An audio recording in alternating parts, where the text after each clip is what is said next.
Welcome to my channel.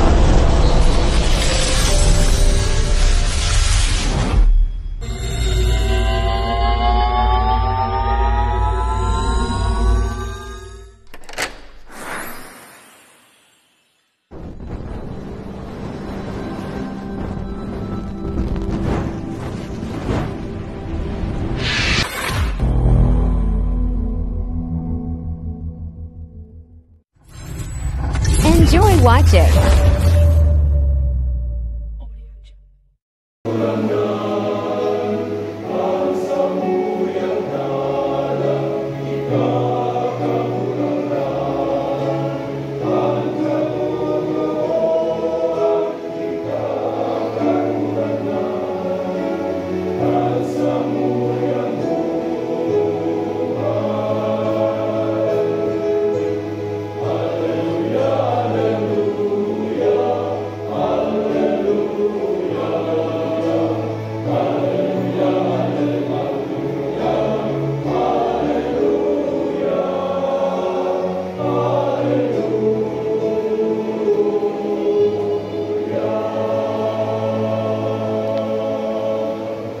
Ang kagurangnan mapasaindo sa iyong Espiritu. pagbasa kan banal na Ebanghelyo susog isang Lucas.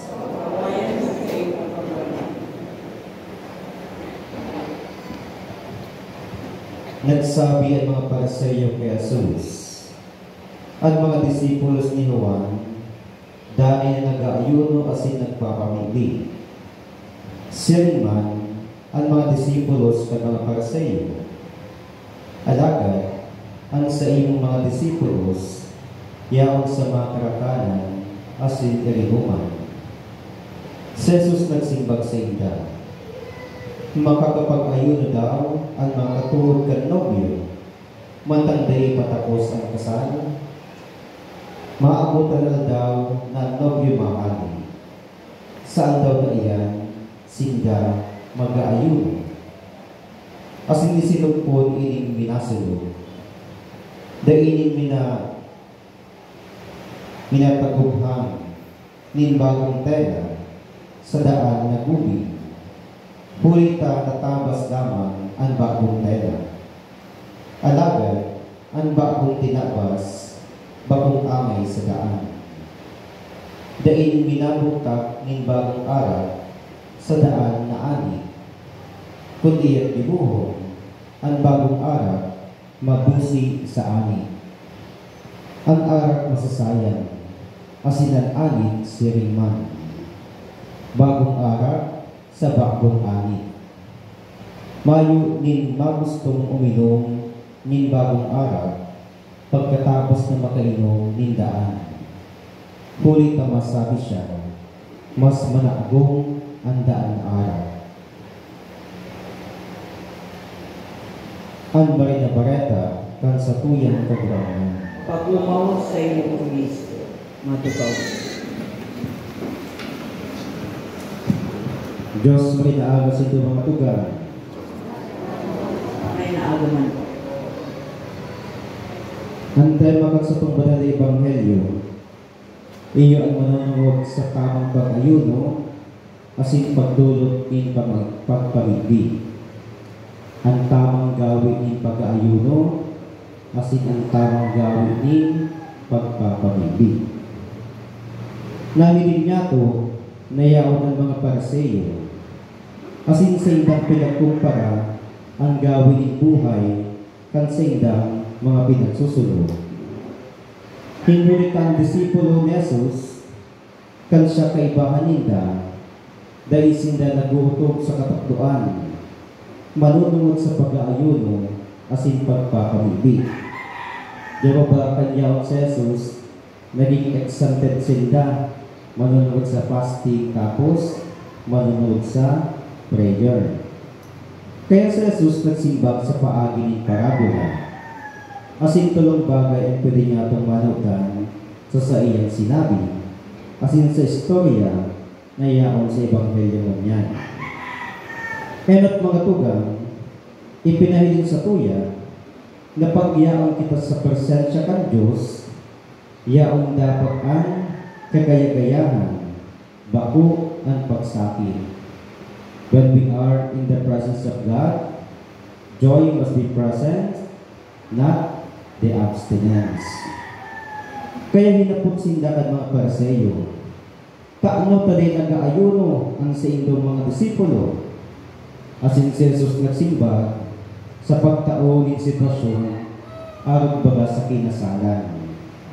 Asin sa iyong pinaghalintulad ang sa iyong sadiri sa pagiging nobyo. Nakan oras na panahon na ito, yaon ang mga disipulo para sa ingganting selebrasyon. Kaya pagkapat kita nakikinasal, nagtumang kita sa kinasalan, di mo kita pwedeng mag-fasting na di kita makakan. Inulit ta ini sa rong selebrasyon. Kaya po naman niya kung makisalamuha kita, makibaki sa sitwasyon. Kaya kung sa ang kaugmahan, dapat igwanin, karakanan, yawan pag, irinuman. So iyo po nakabase dito. Ang mga disipulos, yawan sa mga karakanan na sin, nag-iirinuman. Ninulit na igwanin, kagaya-gayahan. Kaya pag maugma ka, we need to celebrate kung ano ang sa imong pinag-uugma. Kaya ang pag-ayuno, kaugnay ka rin ang pagsakripisyo na may pagsakit kasi pagbabaklit. Kaya pagyaan ka sa kinasalan, di ka man pwede mag-fasting. O kaya magkaiba ka rin pag-repentance.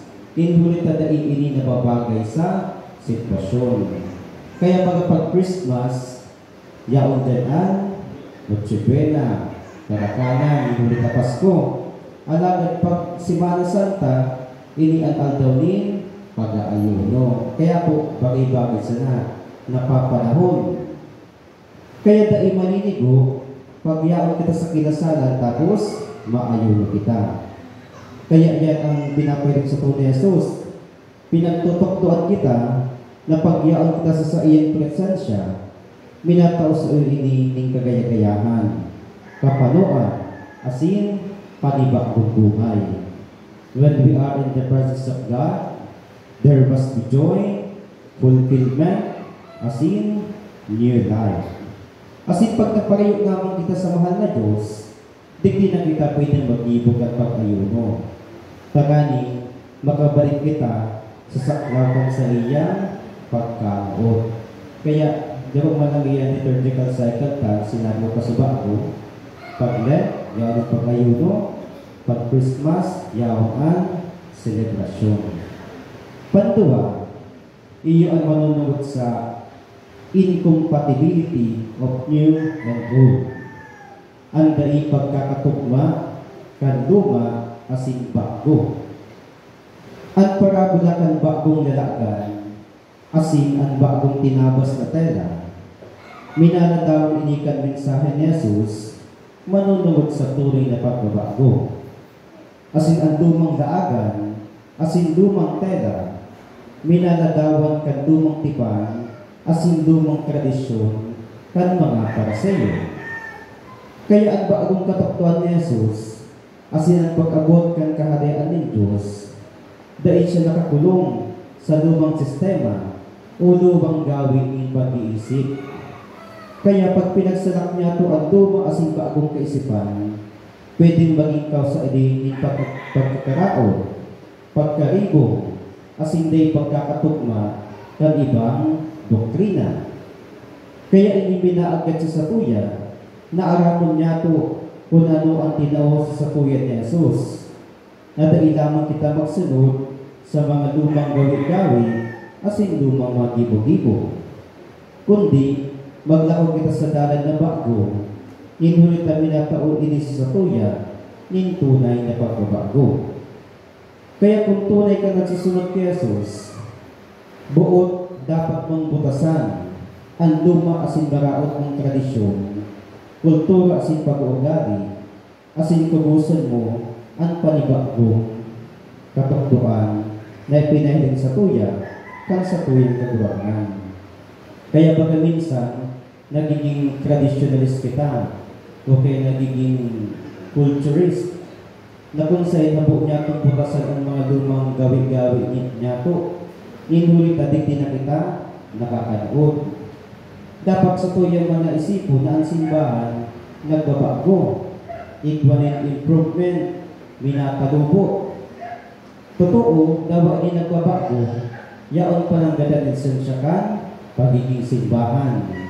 Arap man niya pa ang simbahan, bakulang ining kapilya na yaon digdig, kundi kita gabos bilang binunyagan. Kaya bilang binunyagan, kay puhan man niya itong akuon ang pagbabago.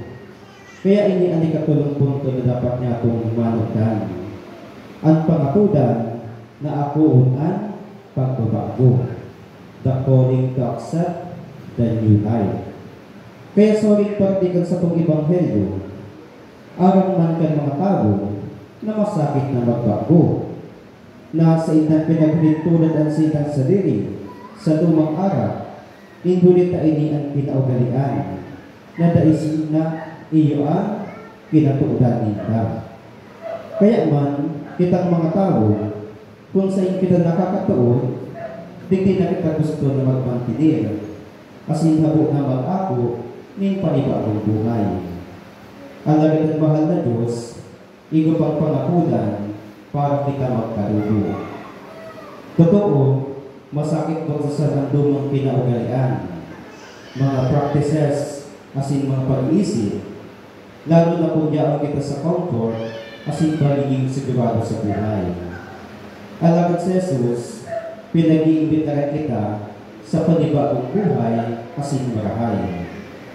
Kaya kung siring, at agad man sa sakuya, na akuon niya to ang siring na bagay na ito ay pagtiwala. Ang bago na tinatawag ng Diyos para sa sakuya, daw ito ay ninin requirement na talikdan niya to ang nakaagi asin ang mga kinaugalian. Kaya mga tugang, lugod, sa sakuyang pagpatagos ng Santa Misa, ang sakuyang ebanghelyo, tinutukdoan kita na pagyaon kita sa presensya kan Diyos, uya man dapat ang presensya ng kagaya-gayahan. Kaya sa minsaheng ini, magtaong man lugod ng pagbabago, asin maging bukas sa pag-ako ng siring na pagbabago. Sa tuwing bigugdumon na ang bagong araw, kaikuan na ikaag sa bagong kaagan. Ang lumang tela, dahil pwedeng ipangtaho sa labot na bagong tela.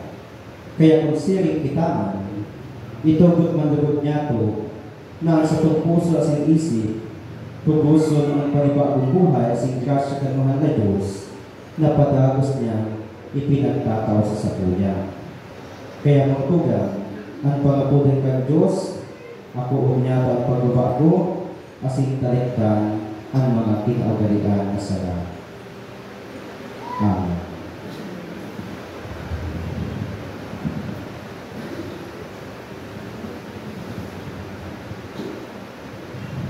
Matindog po.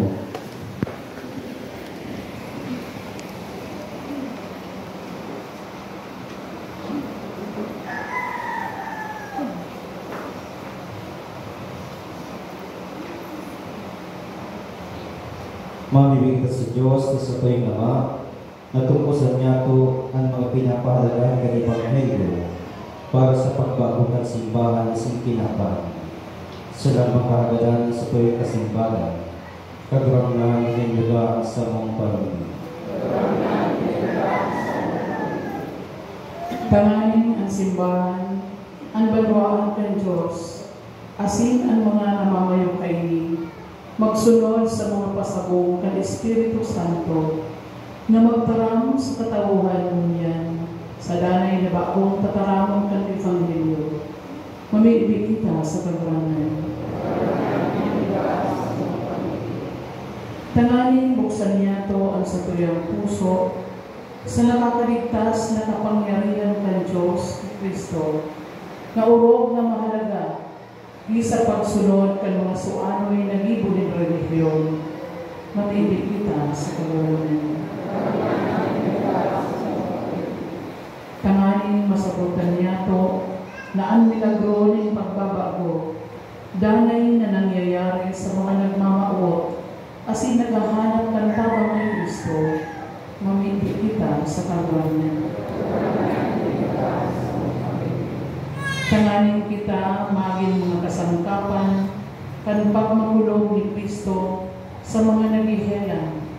Huli ka sa tuyang pagkamuot, asin pagmangmo sa inda, mamindi kita sa kagwanan. Tanganin ang mga gadan, magkamit kandanay na katulinungan, sa kaibahan ni Kristo na buhay liwa, mamindi kita sa kagwanan.